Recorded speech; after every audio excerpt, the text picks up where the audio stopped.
असं आहे की विकास लवांडे हे ज्या गावात राहतात तिथे त्यांना कुत्र देखील विचारत नाही. 2 जुलै 2023ला वेगळी राजकीय भूमिका माननीय अजितदादा पवार साहेबांनी घेतल्यानंतर सातत्याने कुठल्या खालच्या पातळीची टीका विकास लवांडेंनी केली हे आम्ही कार्यकर्ते विसरलेलो नाही. ज्या नरकयातना माननीय अजितदादा पवार साहेबांना जिवंतपणे राष्ट्रवादी काँग्रेस पार्टी शरदचंद्र पवार गटाने दिल्या हे देखील आम्ही विसरलेलो नाही. आज जे फोटो दाखवून ट्विट विकास लवांडेंनी केलंय ते अत्यंत नीच आणि खालच्या पातळीचं कृत्य आहे. प्रांताध्यक्ष खासदार सुनील तटकरे यांना ही जखम लोकसभा निवडणुकीच्या वेळेला 2024 एप्रिलच्या वेळेला ती झाली होती. प्रचाराच्या वेळेला फिरत असताना गाडीच्या दरवाजामध्ये तो अंगठा येऊन ती जखम झाली.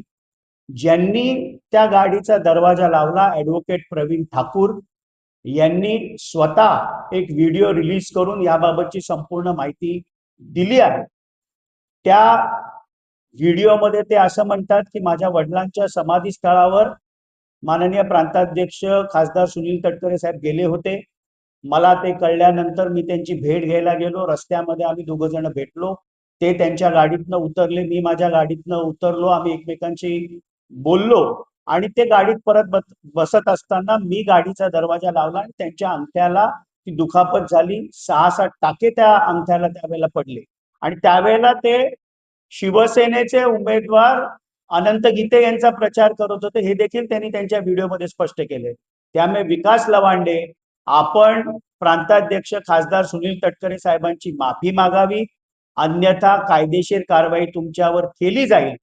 आणि जर आपण ठाण्यात आलात तर योग्य समज राष्ट्रवादीचे कार्यकर्ते आम्ही तुम्हाला देऊ. तुमची लायकी किती आहे हे आम्हाला माहिती आहे. त्याचप्रमाणे काही दिवसापूर्वी राज राजापूरकर यांनी उजव्या हाताच्या अनामिकेला जखम झाल्याचा खोटा AI जनरेटेड फोटो केला. राज राजापूरकरांना देखील विनंती आहे त्यांनी माफी मागावी, नाहीतर ते तर ठाण्यातच राहतात, त्यांना तर समज द्यायला आम्हाला काही वेळ लागणार. परंतु या विषयामध्ये आता भुजबळ यांनी देखील आरोप केला आहे की चाकणदारांनी नक्की राजीनामा दिला होता, त्यांच्यावरती कारवाई करावी. अनेक गुन्हे आहेत या गुन्ह्यांमध्ये राज्याचे मुख्यमंत्री माननीय देवेंद्र फडणवीस साहेब ज्यांच्याकडे गृह खातं आहे यांनी संपूर्ण हा प्रकार भोंदूबाबा कॅप्टन अशोक खरात याची चौकशी साठी SIT नेमली आहे. त्या SITच्या प्रमुख वरिष्ठ महिला IPS अधिकारी तेजस्विनी सातपुते मॅडम आहेत. महायुतीचं सरकार अत्यंत संवेदनशील या संपूर्ण प्रकारामध्ये आहे आणि जे कोणी या प्रकारामध्ये दोषी असतील त्यांच्या सर्वांवर कारवाई केली जाईल ही स्पष्टपणाची भूमिका ही माननीय मुख्यमंत्री देवेंद्र फडणवीस साहेबांनी घेतलेली आहे. ज्या म्हणजे सुषमा अंधारे मॅडम असतील, अंजलीताई दमानिया असतील, रुपाली ठोंबरे असतील, ज्या लोकांकडे काही पुरावे भोंदूबाबा कॅप्टन अशोक खरातच्या विरुद्ध असतील त्यांनी जाऊन ते SIT कडे द्यावेत. जे आरोप करतायत हे पुराव्यानिशी आपण द्यावेत, त्याच्या सगळ्याची चौकशी नक्की होईल. परंतु वारंवार उपमुख्यमंत्र्यांचा आरोप करतात त्यामध्ये अनेक संबंध देखील जोडले जातात. तर कुठेतरी यामध्ये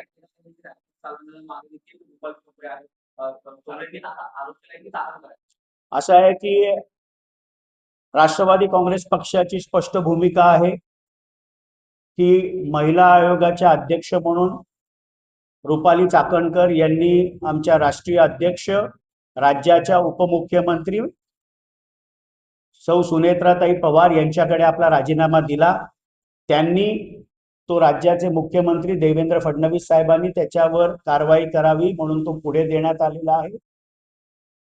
ज्या आरोप रुपाली ठोंबरे करतायत हे अत्यंत दुर्दैवी आहेत. राष्ट्रवादी काँग्रेस पक्षाची प्रतिमा यामुळे जनसामान्यात मलिन होते की काय हे देखील त्यांनी विचार केला पाहिजे. एक स्त्री म्हणून दुसऱ्या स्त्रीवर अशा प्रकारचे आरोप करत असताना हे चुकीचं आहे.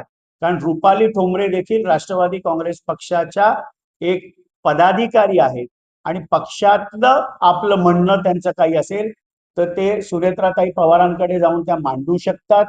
पण सार्वजनिकरित्या अशा प्रकारचे आरोप रुपाली चाकणकरांवर करणं हे देखील चुकीचं आहे.